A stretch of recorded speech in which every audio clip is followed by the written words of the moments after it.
Kia ora, I'm Sharon Holt, the writer and publisher of Te Reo Singalong books.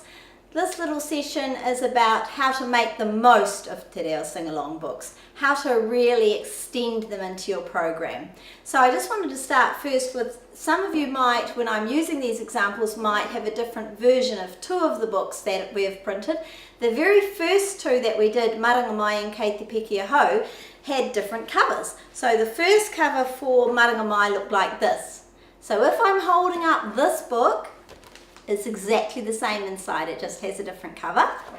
And there's a little bit of a change as well with Kei Te Piki Ahau. So this is the most recent version, and the cover is pretty similar, not very different, probably you wouldn't notice it as much, but the inside is quite different, and I'm just going to explain that first so that you'll know what I'm talking about when I'm talking about how to use the books if you happen to have this version. So the first version, Kei Te Piki Ahau on that page, and then we turned the page to reveal what we were jumping like, just like a rabbit. And then we were running Kei Te Uma Ahau, just like a pūkeko. So that's what I did with the first version, and I thought that was quite a good idea with a big reveal, but perhaps not so much because a few people found that a bit confusing. So when we needed to reprint them, we decided to put those animals on the same page. So now it's Kei Te Piki Ahau, anō nei he rāpiti, and that's just really clear that we're jumping like a rabbit. Kei Te Uma Ahau, I'm running, anō nei he pūkeko, just like a pūkeko.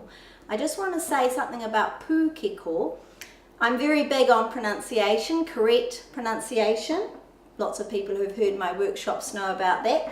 And this is a really good example of a word that we have to be a bit careful of, because some of our place names and some of our flora and fauna and our commonly used words such as, people say kauri, that really should be kauri in the correct Māori pronunciation. So we say pūkeko, but the pronunciation of the letter O in Te Reo Māori is O, pūkeko, pūkeko. So it's important when we're doing some of these words and some in the books, not very many, but some of them will be very familiar to you, mispronounced. So just be trying to keep listening, as I've said before, in the song to the pronunciation on the CD. Okay, so that's the beginning of that. When I wrote these books, I was really, I wasn't just writing something to enjoy. So I wasn't just wanting to say, oh, I'm an author, I'll write something, put a CD in the back and everyone will have lots of fun. When I hear back from teachers, they often say that to me. They say, oh, these are great books to do on the mat, the children want them over and over again, and it's exciting and I love hearing that, but it's not exactly why I did them. Why I actually wrote them was to help teachers who weren't very confident with their use of Te Reo Māori to gain confidence and be really excited actually about using the language with children, which is part of what we're meant to be doing in mainstream education, is to bring more of the reo and tikanga into our practice. And so I wanted to make it easier for teachers who actually many of them haven't got very much confidence or the resources to help them gain the confidence. So that's why I did them. So firstly, yes, have fun on the mat, that's great, but the books are much more than that. So each book has its ideas about how to use it and how to follow on with other things, but what you need to think about is you can extend those as well. My ideas are just some of them. Lots of teachers have told me of lots of other things that they've done. Each of the videos for each book gives you some of my ideas, but there are many more. Just don't stick to those ideas. Expand and think about how you can do this in the curriculum. For example, the weather book, Ane Care, that's a really important one to pronounce correctly. Ane Care, Ane Care. The weather book is a really good one for expanding out when you're doing anything about the weather, or perhaps a little bit to do with the seasons. And the bugs book, Hia Ha Tēnei, is obviously a really good one to do around insects. And so there's obvious things with many of the books of how to extend them into your program, quite apart from going through the follow-up ideas in each book. So that's a start. Why we need to do that is because learning a language is always going to be easier if we do more around it. So just doing this as a song on the mat is actually quite helpful for learning the language because we're already engaging, singing and listening rather than just looking. So that's already a good start. Many of you already know how to add actions to that, and I'll be talking about that in later videos. So all of those are good, but the more of that we can do, the more actions, the more props, the bigger we can make it, the easier it will be for the Māori language to stick in the heads and be remembered and to be understood. So it's really important that the children understand what they're saying, and for me, really important that they can then go out into the playground, back into their homes, in the classroom, and use these sentences in context. So with this one, it's incredibly obvious. Te Reo mai, which most people know means look at me or look here.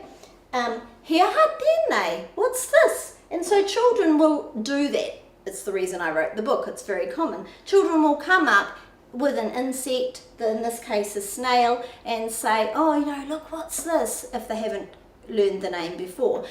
And so this is a perfect example of a book that then you can take this into the playground. For example, a child comes up to you, you've already done this book a few times, a child comes up to you with one of the insects in this book.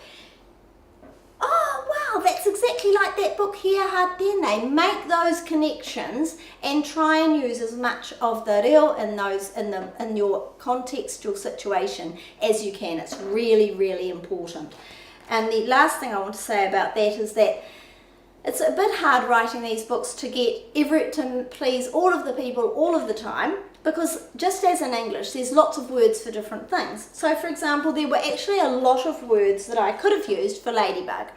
It sometimes depends on where you are based, where you come from, your dialect, which dictionary you look at.